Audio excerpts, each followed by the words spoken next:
Bonjour, aujourd'hui pour la petite bulle, j'avais envie de vous parler de la rancœur. La rancœur est quelque chose qui est comme un poison qui se distille à l'intérieur de nous. C'est-à-dire qu'on en veut à l'autre de la manière dont il fonctionne, de la manière dont il s'est comporté avec nous, de la manière dont on attendait qu'il se comporte et qu'il n'a pas fait. Mais tout ça, en fait, c'est de nous à nous.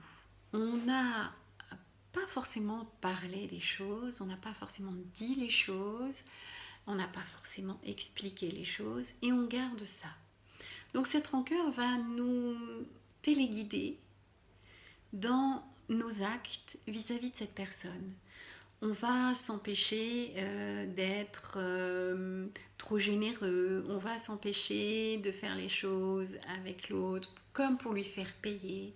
On va avoir une attitude de retenue et de carapace, comme si on voulait faire payer à l'autre ce qu'il ne nous a pas fait, ou là où il nous a déçus, ou là il n'a pas su donner, ou là où il est... Et on est coincé là-dedans.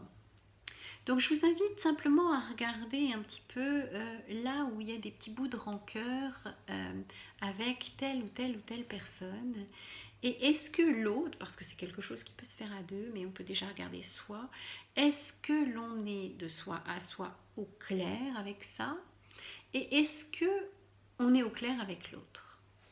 C'est-à-dire, est-ce que, en fait, on ne continue pas à faire payer l'autre de quelque chose, d'abord, dont il n'est peut-être pas au courant, une insatisfaction ou quelque chose où on était déçu de l'autre, où on n'a pas pu communiquer, on s'est senti trahi, rejeté. Déjà de regarder de soi à soi on en est où et est-ce qu'on a envie ou pas de retrouver une relation plus fluide et plus complice. Et puis après, de pouvoir faire, après avoir fait un petit peu le clair vis-à-vis de soi, eh bien pouvoir aller ou pas en parler, si on peut en parler avec l'autre ou pas. Voilà. Bon, c'était juste la réflexion du jour. C'était voilà, cette rancœur qu'on pourrait se trimballer un petit peu comme un poison.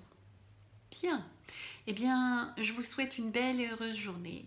Et puis, à bientôt. Vous pouvez me retrouver sur Instagram, YouTube et Facebook. Au revoir.